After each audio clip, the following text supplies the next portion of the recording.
Alright guys, it's Team 3, so I'm back with another One Piece Vanish video. And in today's video, we're looking at EX V2 Yamato, Hybrid Yamato, Ochi, blah blah blah blah blah, whatever the fuck her fruit means, whatever you want to call her, furry Yamato, whatever.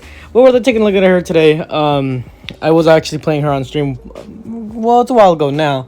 And honestly, this unit is pretty strong. She is a little bit flawed, I will say, to really hinder her from being like a top meta attacker, in my opinion. She's still very strong, obviously, but I feel like there might be just better picks that I will get into later. For her support though, also before I get into shoutouts to AJ, Iris, whatever you want to call him, once again for letting me borrow his account.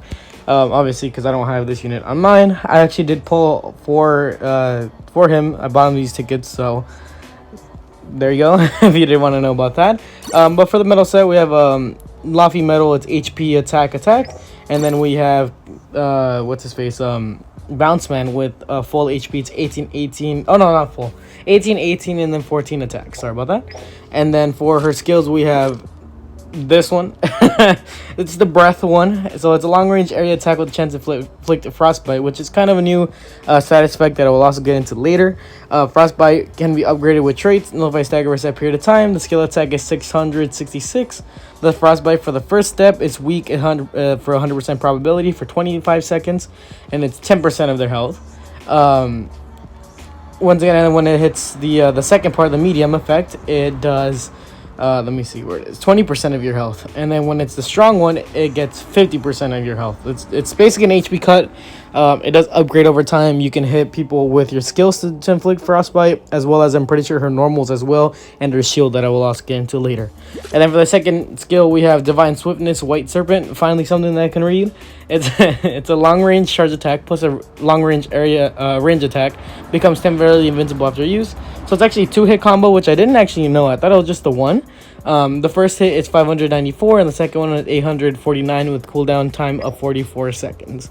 For her traits, she nullifies freeze and nullifies frostbite. This is also applicable, or put on the red runner Yamato. So if you are using this one and you're trying to frostbite the red one, it will actually not work.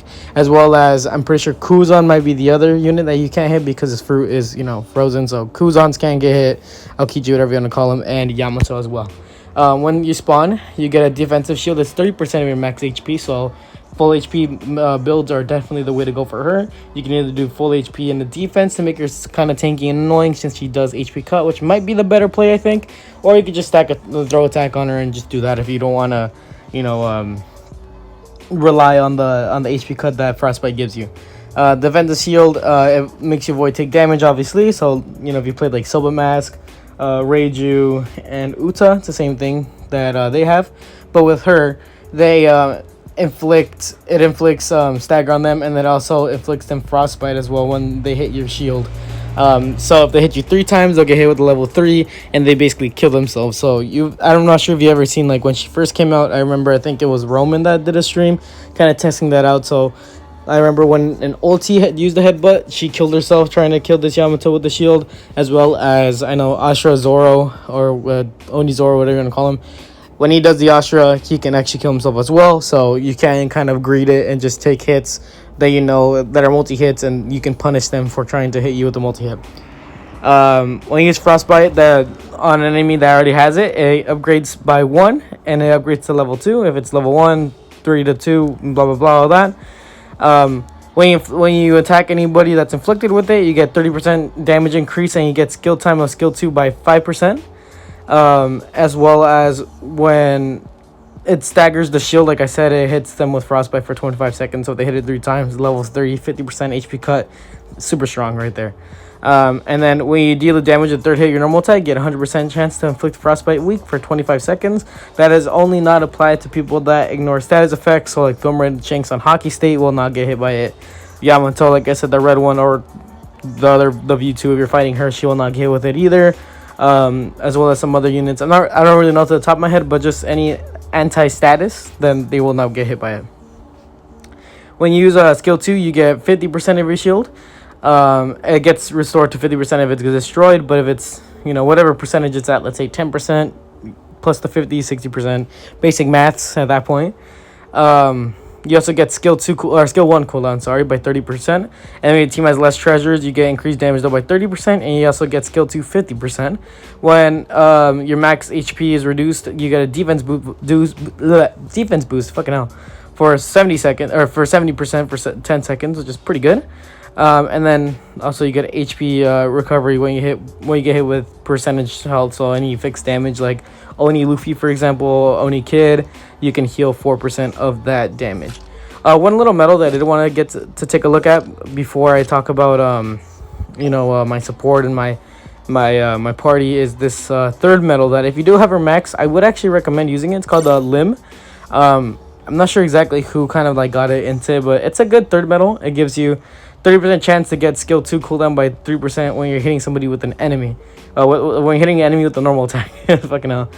This is a pretty good third medal. I just kind of want to shout that one out real quick. So if you do have this Yamato, if you have her max, you can probably stick on 2 Luffys and stick that one for the third. Not a bad choice. I feel like might not be as good as a triple set. It's like triple Kaido, for example, compared to, I don't know, double Luffy or double Kaido with the Limb. It's just something I didn't want to bring up because I know a lot of people do use that medal. So if you do want to use that, go for it. It's going to be pretty decent. You're going to get your skill 2 back pretty often if you don't want to rely on your traits. For the side unit, I'm going to be using Rayleigh. He's this metal set. Rayleigh's Rayleigh. Perfect Dodge King. You kind of know what that guy's going on. My support percentage is 161.7. And it's Attacker, Shroud Pirates, Premisa, Captain, New World, Worst Gen. A little bit of Defenders, Grand Line, Animal Kingdom Pirates, and Runner. Like I said, overall, this Yamato is very, very strong.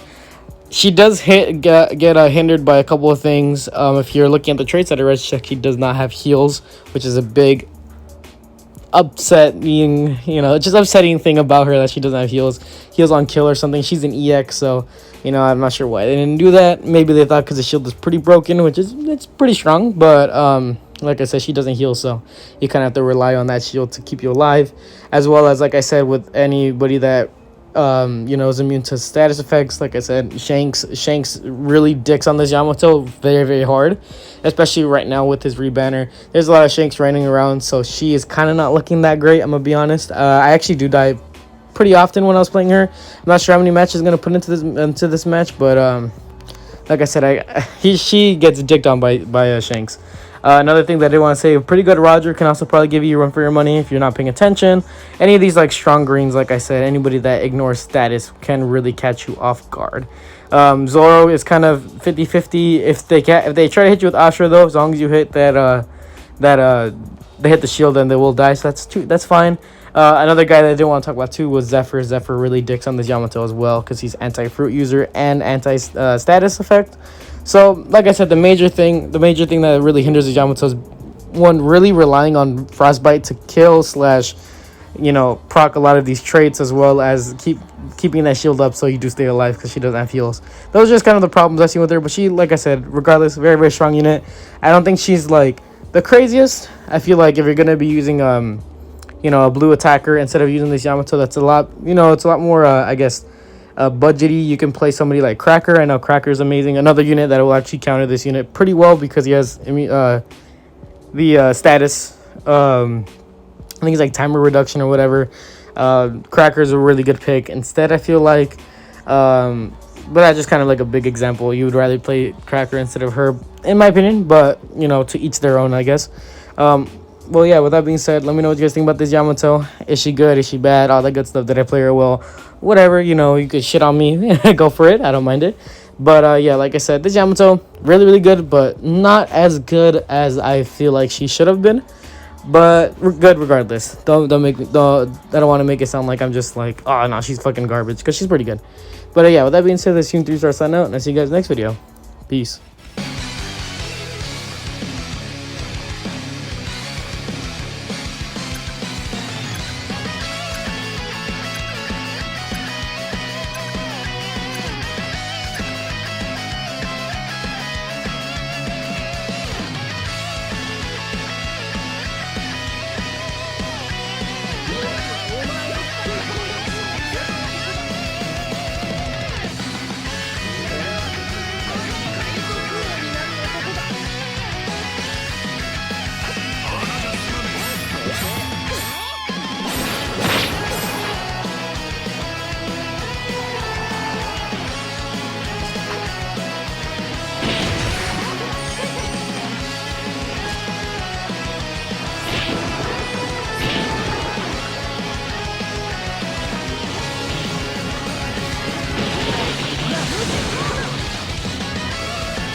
お前を食い止める